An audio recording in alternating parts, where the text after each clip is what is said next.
स्वागत है। साथियों, कुछ दिनों बाद बजट आने वाला है।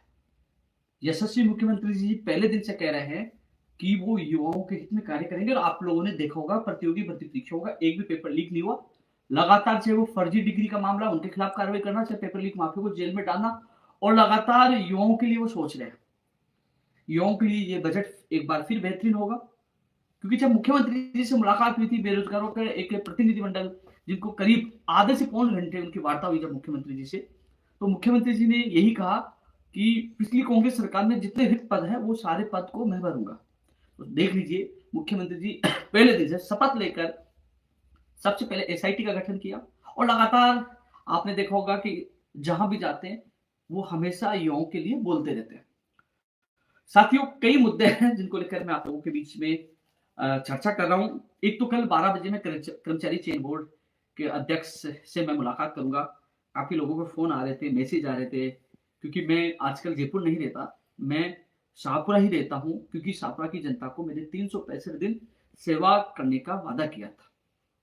मैं वहीं रहता हूं, लेकिन आप लोगों के कॉल मैसेज बहुत आ रहे थे कि आ, हमें आपसे मिलना है, हमारी मदद करिए। तो मैं आप लोगों को विश्वास दिलाता हूँ, जहां मुझसे मदद होगी मैं पूरी मदद करूंगा।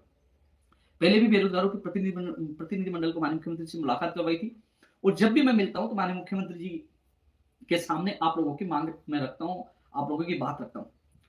और अब जल्दी मैं माननीय मुख्यमंत्री जी से फिर मुलाकात करूंगा, और बजट युवाओं के हित में होगा, युवाओं के लिए बेहतरीन होगा। मैं आप सबको बताना चाहूंगा, क्योंकि मुख्यमंत्री जी की बेहतर सोच है, संवेदनशील है। कल 12 बजे मैं मिलूंगा। जो लोग मुझसे मिलना चाहिए तो कर्मचारी चयन बोर्ड मुझसे मिल सकते हैं। कल मैं चेयरमैन साहब से मिलने आ रहा हूँ। कुछ लोग अलग अलग भर्तियों के कुछ लोग मुझे कह रहे थे मिलने के लिए, तो मैं उनसे भी मुलाकात करूंगा।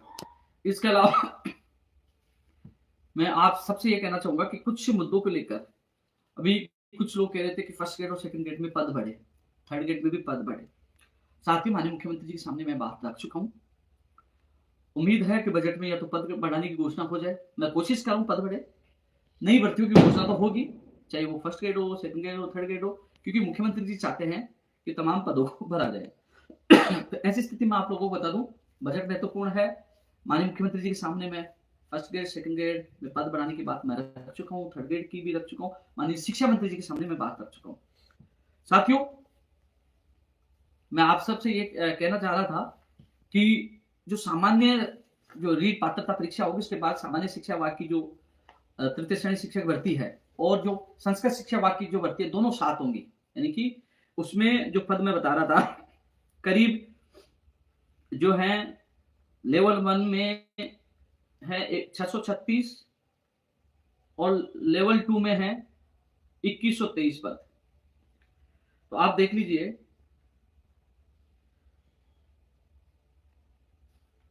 636 लेवल 1 में है और लेवल 2 में 2123 पद है। लगभग 2900-3000 के करीब ये पद है। और इसके अलावा संस्कृत शिक्षा विभाग में 98 पदों पर पुस्तकालय थर्ड ग्रेड है, पीटीआई 179 पे है, प्रयोगशाला सहायक 17 पदों पर है, बेसिक कंप्यूटर अनुदेशक 214 पदों पर है, और वरिष्ठ कंप्यूटर अनुदेशक 22 पदों पर है। संस्कृत शिक्षा विभाग में 3239 पदों पर यह भर्तियां होनी है। सामान्य और संस्कृत शिक्षा विभाग की साथ में होगी, मैं आपको बता दूं, दोनों की साथ में होगी। तो साथियों, मैं आप लोगों को जो कई चीजों को लेकर मैं चर्चा कर रहा था, कि मैं आप लोगों से रूबरू रहूं, और मैं आपको बता दूं कि मैं जब भी माननीय मुख्यमंत्री से मुलाकात करता हूं, तो आपकी युवाओं की जो आप लोग मुझे बात पूछाते हो, मैं माननीय मुख्यमंत्री के सामने रख देता हूं। और अब जब मुलाकात होगी, तो चाहे वो पद बढ़ाने की मांग हो, चाहे अन्य किसी नई भर्ती की मांग हो, चाहे वो कंप्यूटर अनुदेशक भर्ती की जो आप कह रहे हो कि संविदा पे नहीं निकाली जाए, नियमित तौर पर निकाली जाए, तो वो बात भी माननीय मुख्यमंत्री जी के सामने मैं रखूंगा कि कंप्यूटर अनुदेशक भर्ती के युवा मुझे मिले थे, और वो मांग कर रहे हैं कि नियमित तौर पर यह भर्ती निकाली जाए। तो जो अन्य जो कई मांगे हैं, कोई पीटीआई भर्ती की मांग कर रहा है, कोई क्या मांग कर रहा है, तो मैंने जब भी मिला हूं बात रखी, और जल्द ही मैं माननीय मुख्यमंत्री जी के सामने बात रखूंगा। अभी कुछ दिन पहले भी लगातार मुख्यमंत्री जी से मेरी मुलाकात हुई थी, तो छात्रा विधानसभा क्षेत्र की मांगों के साथ साथ युवाओं की मांग हमेशा रखता हूँ, क्योंकि युवा हूं और युवाओं को दिल में रखता हूं। 12 साल मैंने संघर्ष किया, 2.5 से पौने 3 लाख लोग उस संघर्ष के दौरान नौकरियां लगे। एक इतिहास के पन्नों में ये दर्ज है। शायद आज आप सब लोग मुझे मिस भी कर रहे होंगे इस वजह से कि हर जगह मैं आपके साथ खड़ा मिलता था। लेकिन एक चीज और मैं स्पष्ट करना चाहूंगा साथियों, आप मेरी सोशल मीडिया चेक कर लेना, आज से 1 साल 2 साल 2.5-3 साल पहले का, जब बेरोजगार सम्मेलन हुआ था जिसमें तत्कालीन शिक्षा मंत्री बी डी कल्ला जी थे, धर्मेंद्र राठौड़ जो कांग्रेस के बड़े नेता थे, उनके सामने मैंने ऐलान कर दिया था कि मैं बेरोजगार एकीकृत महासंघ से इस्तीफा देकर जाऊंगा। यदि मैं चुनाव नहीं भी लड़ता तो मैं इस्तीफा देकर जाता, क्योंकि मुझे मेरे परिवार के पास जाना था। 12 साल मैंने आप लोगों के दिए, मेरी एक 4 साल की बच्ची है, बच्ची के लिए, माता पिता के लिए, परिवार के पास मुझे जाना था। इसलिए मैं ऐसा नहीं कि चुनाव लड़ते मैं छोड़ के चला गया, नहीं, मैंने पहले ही ऐलान कर दिया था। ये तो मेरा सौभाग्य है कि मुझे टिकट मिला, मैं चुनाव लड़ने गया, क्योंकि सिस्टम में कहीं ना कहीं अपने लोग, युवा जो युवाओं के बारे में सोचते हैं, युवाओं का दर्द को समझते हैं, वो सिस्टम में जाएंगे जहां नीति नियम बनते हैं। जो पहले मैं कहता, जहां नीति नियम बनते हैं वहां अपने लोग जाएंगे तो कहीं की बात रखाएंगे। इसका मैं सबसे बड़ा उदाहरण देना चाहूंगा। माननीय मुख्यमंत्री जी से मैंने मुलाकात की कि फोर्थ कर्मचारी जो भर्ती है, कांग्रेस के समय में हम लड़ रहे थे, गुजरात तक गए थे, नहीं मानी, लाठी चार्ज किया, जेल में डाल दिया। लेकिन जैसे मुख्यमंत्री जी के सामने बात रखी, संवेदनशीलता दिखाते उन्होंने फोर्थ कर्मचारी की 52,000 पदों पर जो भर्ती निकाली। इसके अलावा जो आप देख लीजिए, कई ऐसे जैसे पंचायत जैन भर्ती, कई ऐसे कई अनगिनत काम हुए हैं। क्योंकि जब सीधा माननीय मुख्यमंत्री से मिलकर मैं बात करता हूं, क्योंकि मेरा अनुभव भी है, और मैं धन्यवाद देना चाहूंगा मुख्यमंत्री जी की, जो लगातार जो बात उनके सामने रख रहे हैं उनको ध्यान से सुनते भी, और उनको कई मांगों को पूरा भी किया। और जल्द ही जब मिलूंगा तो आपकी बात माननीय मुख्यमंत्री जी के सामने मैं रखूंगा, इतना विश्वास मैं दिला रहा हूँ। क्योंकि मैंने कहा ना, मैं युवा हूँ और युवाओं की पीड़ा भली भांति समझता हूँ, तो मैं मेरा कर्तव्य हमेशा निभाता रहूंगा। जो पहले जो मैं करता था, पहले मेरी एक दूसरा क्षेत्र था, लेकिन मेरी मजबूरी थी कि मुझे माता पिता के पास जाना था, परिवार था, 12 साल मैंने दिए। लेकिन ये जरूर रहा, जब तक रहा आप लोगों के प्रति समर्पित रहा। उस समय मैं मेरे परिवार को महीनों तक नहीं मिल पाता था, होली दिवाली सड़कों पे मैं आपके साथ रहता था, एक आपको परिवार मानकर आपके साथ रहता था। मेरे जो परिवार को एक तरह से उनसे दूर हो गया था, लेकिन एक कर्तव्य एक बेटा को जो निभाना पड़ता है ना, वो निभाने के लिए मैं गया हूँ। लेकिन अब साफरा मेरा परिवार है, आप भी मेरे परिवार के सदस्य हो, तो जब मौका मिलेगा आप लोगों के बात तो मैं सरकार तक रखूंगा, माननीय मुख्यमंत्री जी तक रखूंगा। इसके अलावा साफरा विधानसभा क्षेत्र के लोगों से मैंने वादा किया है, वो वादा भी मैं पूरा कर रहा हूँ। और मैं खुशी हूँ, मुझे खुशी है कि मुझे साफरा की जनता बहुत प्यार दे रही है। मैं बड़ा नसीब वाला हूँ, मुझे बहुत प्यार देती है। मैं जयपुर ही नहीं आ पाता, सुबह से लेकर रात तक उनके बीच में रहता हूँ, उतना प्यार मुझे मिल रहा है। तो मैं उनके बीच में हूँ और उतना मुझे प्यार मिल रहा है, तो उनकी सेवा करना मेरा कर्तव्य है, और उस करते हुए मैं अग्रसर हूँ। मैंने संस्कृत शिक्षा विभाग की आपको जानकारी दी। इसके अलावा एक चीज और कह रहा था मैं, जो अभी 2 गुना का रिवाइज रिजल्ट आया है थर्ड ग्रेड का, और उसका फाइनल रिजल्ट मार्च के प्रथम या सेकंड सप्ताह में जारी होने की संभावना है, और जारी होगा मार्च के प्रथम या सेकंड सप्ताह में। क्योंकि फाइनल रिजल्ट और जो रिवाइज रिजल्ट में कुछ बार हुए हैं, हाई कोर्ट में, न्यायालय में गए, न्यायालय से उनको स्टे मिला। तो मैंने पहले भी कहा था, कुछ चीजों के लिए मैं स्पष्ट कर दूं कि सुप्रीम कोर्ट का फैसला है, वही भारतीय जनता पार्टी है जो कांग्रेस सरकार ने जो बड़ी गलतियां की थी, रिवाइज रिजल्ट में कुछ लोग बाहर हो गए थे, और उन बाहर जो हुए तो उनका भविष्य बचाने का काम भारतीय जनता पार्टी की सरकार ने किया था। उन लोगों को छाया पद सर्जित करके उनका भविष्य बचाया था, और वही कांग्रेस, उन्होंने वही गड़बड़ की, और वही स्थिति अब दोबारा हुई है। तो चिंता करने की आवश्यकता नहीं है, सरकार तक मैंने बात पहुंचाई है। उम्मीद है कि छाया पद सर्जित होकर आपको भी बड़ी राहत मिलेगी। मैं पूरा प्रयास रखूं, माननीय मुख्यमंत्री जी से जल्द मिल रहा हूं, तो जल्द आपकी बात रखूंगा, किसी को चिंता करने की आवश्यकता नहीं है, न्याय होगा, मैंने पहले भी कहा था। इसके अलावा पटवारी की विज्ञप्ति जल्द जारी हो जाएगी। सीईटी, कई लोगों ने कहा कि मैंने कहा था कि सीईटी की जो वैधता है 3 साल की, कई लोगों ने कहा कि इस सीईटी में तो हुआ ही नहीं। तो मैं स्पष्ट आप लोगों को बता दूं, इस चीज को आप ध्यान रखना, जब नियम बनते हैं तो नियम जो बनने के बाद संशोधन होता है, वो आगामी भर्तियों में लागू होता है, नहीं कि पीछे की भर्तियों में लागू होता है। जैसे मान लीजिए अब एक नियम आएगा 100 गुना पद बढ़ाने का, यानी कि 200 भर्तियां हैं तो 200 और पद बढ़ा सकते हैं। पहले क्या था कि जो भर्ती 200 थी तो 100 ही बढ़ा सकते थे, अब 100% पद बढ़ सकते हैं। उसकी लगभग मुझे लगता है कि अभी लॉ में वो फाइल की हुई है, लॉ से आने के बाद उसकी अधिसूचना कार्यवाही आपसे जारी होगी। अब कुछ लोग कह देंगे पर क्या दिन भर्ती है साहब, इसमें 100% बढ़ाओ, नहीं बढ़ेंगे। वो नियम लागू होता है पर क्या दिन का मतलब जिनकी एग्जाम हो चुकी है, एग्जाम से पहले यदि अधिसूचना जारी हो जाती है तो ऐसी स्थिति में हमें इस नियम का लाभ मिल सकता है। तो वो अधिसूचना जल्द से जल्द जारी कराने का मैं प्रयास कर रहा हूं, और पद बढ़ाने की बात मैं रख चुका हूं। वीडियो की सुनवाई 20 तारीख को है।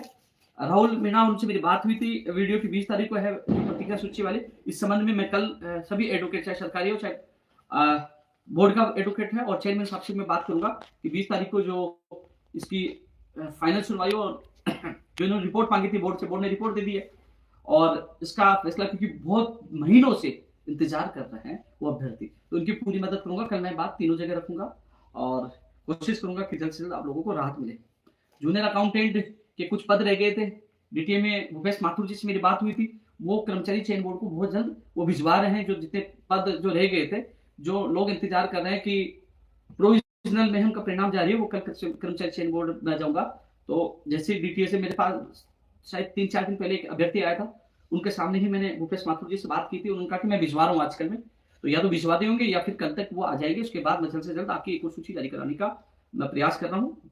आपके जूनियर अकाउंटेंट की जो भर्ती के अभ्यर्थियों के लिए विशेष ये मैसेज है।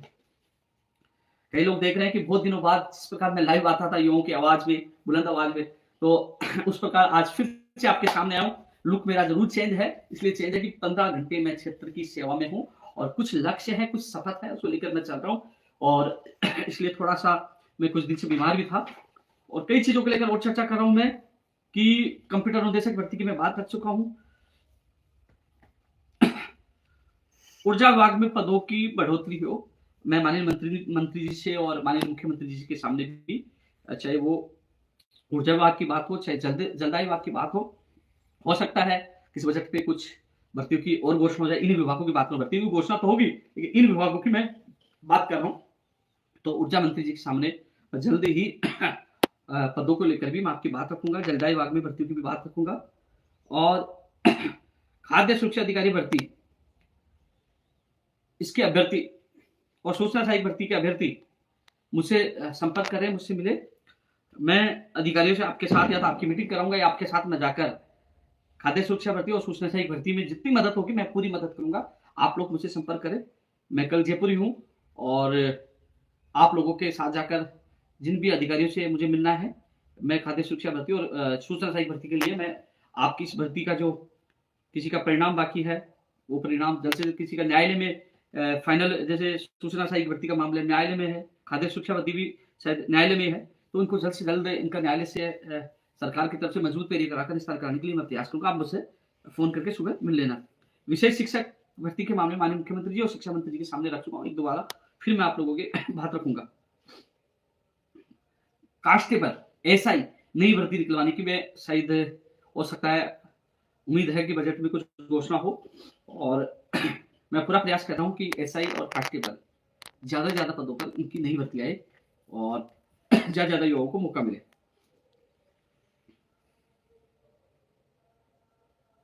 संविदा नर्स 2023 सीएचओ 2022 चयनितों की नियुक्ति, ये भी मुझसे मिले।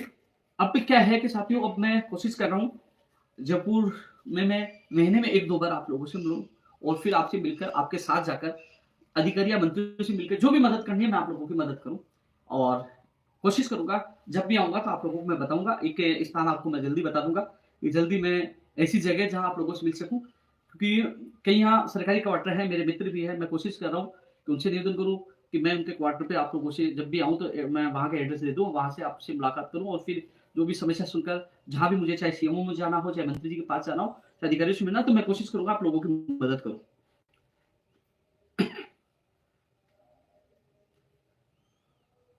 विद्यार्थी मित्र, युवा मित्रों का समायोजन का भी मेरे पास आया था। मैंने एक लेटर बनाया था जो कई एमएलए आपको समर्थन दे रहे हैं, वो लेटर मैं भिजवा रहा हूँ।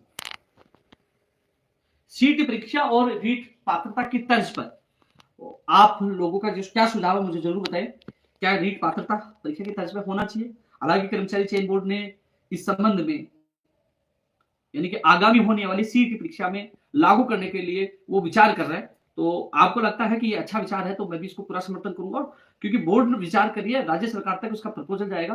तो यदि आपको लगता है अच्छा, तो राज्य सरकार के सामने ये मैं बात रखूंगा जिससे आप लोगों को राहत मिले।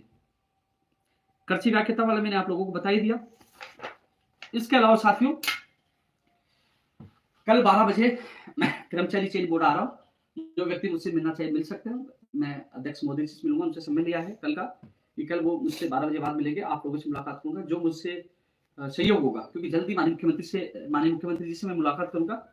और हमेशा मैं इतना कह सकता हूँ क्योंकि 12 साल मैंने दिया है और शायद अब धीरे धीरे आप लोगों को अनुमान भी लग गया होगा कि कितना बड़ा मेरा त्याग था, कितना बड़ा मेरा संघर्ष था कि माता पिता बेटी परिवार से दूर रहकर आप लोगों को हमेशा सहयोग किया। लेकिन एक समय आता, चाहे वो खिलाड़ी हो, चाहे संगीतकार हो, क्या चाहे सरकारी नौकरी में कर्मचारी, एक समय आता है, समय के बाद सबको बाद में वापस लौटना पड़ता है। मैं एक गाँव से निकला, जयपुर आया और मैंने डीएलएड की और फिर आपके बीच में संघर्ष किया, 12 साल रहा और 2.5 से पौने 3 लाख लोग आज सरकारी नौकरी कर रहे हैं सहयोग से। ऐतिहासिक ऐसे रिकॉर्ड है कि गुजरात से लेकर उत्तर प्रदेश गए, बहुत लंबा संघर्ष किया, दर्जनों बार जेल जाना पड़ा, दर्जनों बार अनशन किया, ना थके ना रुके, हमेशा आपके लिए लड़ाई लड़ी। लेकिन जब माता-पिता का एक दूसरा जो बेटे का फर्ज होता है अपने परिवार का ध्यान रखना, माता-पिता का ध्यान रखना, सेवा करना, उस फर्ज, उस कर्तव्य को निभाने के लिए मैं आपके बीच से गया। क्योंकि कई लोग ये सोचते होंगे कि जो नया युवा है उनको पता ही नहीं अभी तक, कि कई लोग ये सोचते हैं कि उपेंद्र यादव को टिकट मिला और चला गया। ठीक है, कमेंट करते हैं उपेंद्र यादव को टिकट मिल गया इसलिए सरकार के खिलाफ नहीं बोलता, ये नहीं बोलता, ये नहीं बोलता। तो मैं आप लोगों को स्पष्ट कर दूं कि मैं टिकट नहीं मिला था, जब राजनीति में नहीं आया था उससे पहले सोशल मीडिया पे आप मेरा वीडियो, मेरी पोस्ट देख सकते हो। जो कांग्रेस के बड़े नेता थे उनके सामने मैंने घोषणा कर दी थी कि मैं बेरोजगार संघ छोड़ूंगा, मैं घर लौटूंगा। इसलिए मेरा जो मेरे परिवार के साथ माता-पिता की सेवा करने का जो मेरा कर्तव्य है मैं निभा रहा हूँ और साथ में मेरे साथ वाली जनता की सेवा कर रहा हूँ। इसलिए वो मेरी मजबूरी थी चलने का। लेकिन फिर भी 12 साल आप देखिए मैंने त्याग किया, जेल गया, लाठियाँ खाई और 2.5 से पौने 3 लाख लोगों को सरकारी नौकरियाँ दिलाने में मैंने अहम भूमिका निभाई जो पूरा प्रदेश याद करता है। वो ऐतिहासिक रिकॉर्ड दर्ज है और आपको ये भी याद होगा निस्वार्थ ना जाने कितने लाखों रुपए का वो तेल जलाया होगा गाड़ी का, कैसे मैंने वो विषम परिस्थितियों में समय गुजारा होगा, कैसे क्या-क्या किया होगा, लेकिन मैंने कभी ये नहीं कहा कि मेरी परिस्थितियाँ विपरीत है, मुझे सहयोग करो। कुछ ऐसे साथी थे, मेरे मित्र थे, उन विषम परिस्थितियों में मेरा सहयोग किया, उनका मैं तो सदैव आभारी हूँ। कुछ साथी थे जो संघर्ष के दिनों मेरे साथ थे, उनका मैं सदैव आभारी हूँ। लेकिन निडर, बेखौफ होकर और आखिरी मंजिल तक पहुँचाने तक आप लोगों का साथ खड़ा रहा। ना होली देखी, ना दीपावली देखी, हमेशा संघर्ष के मैदान में डटा रहा और उसका परिणाम ये रहा 2.5 से 3 लाख लोग आज सरकारी नौकरी कर रहे हैं। तो साथियों, मैं लाइव अब कभी-कभी जब मौका मिलेगा मैं आता रहूँगा। उम्मीद है कि जल्द मैं आप लोगों को खुशखबरियों के साथ लाया हूँ। लेकिन इतना ज़रूर कह सकता हूँ माननीय मुख्यमंत्री जी, भजन लाल जी एक युवा हितैषी मुख्यमंत्री हैं और जो राजस्थान की सबसे बड़ी समस्या पानी, उसको लेकर तो वो लगातार एक भागीरथी जैसे एक प्रयास कर रहे हैं। इसके अलावा हमेशा जब भी बोलते हैं तो युवाओं के बारे में बोलते हैं तो उनकी बहुत बड़ी सोच है। जब भी मैं मिला हूं हमेशा कहते हैं कि मुझे युवाओं के लिए बहुत कुछ करना है। ऐसे मैं मुख्यमंत्री जी को सैल्यूट करता हूं, धन्यवाद देता हूं कि वो लगातार युवाओं के लिए बेहतर प्रयास कर रहे हैं और मैं कहना चाहूंगा कि आने वाले समय में और उनके बेहतर प्रयास आपके सामने होंगे। आरपीएससी से लेकर कर्मचारी चयन बोर्ड में तो नवाचार जो उनकी टीम एक सुझाव के माध्यम से करवा रही, तो नवाचार देख लीजिए कैसे भर्तियों में नवाचार हो रहे हैं और आने वाले समय में बेहतर और आपको नवाचार के साथ बेहतर और आपको सारी चीज देखने को मिलेगी। तो साथियों, ये लाइव यहाँ तक। मैं आप लोगों से फिर दूसरे जब लाइव होगा तो मुलाकात कल आप लोगों से होगी, उसके बाद लाइव होगी तो आप लोगों से चर्चा करूंगा। लेकिन इतना ही कह सकता हूं कि पहले ऐसे मुख्यमंत्री हैं जिन्होंने पेपर लीक का दर्द समझा, जिन्होंने युवाओं की पीड़ा समझी और लगातार युवाओं के लिए काम कर रहे हैं। तो साथियों, जब तक के लिए धन्यवाद। जो मुद्दे थे मेरे जो ध्यान में थे उन मुद्दों पर मैंने चर्चा की। कल आपसे सुबह 12 बजे कर्मचारी चयन बोर्ड मुलाकात करूंगा। उसके बाद जब मैं जयपुर में जब मैं महीने में 1 या 2 बार आऊंगा तो आपको जरूर सूचना दूंगा। आप लोगों से मैं मिलता रहूंगा, जब भी आऊंगा सूचना दूंगा, मिलता रहूंगा। जितना सहयोग होगा आप लोगों को मैं सहयोग करता रहूंगा। धन्यवाद।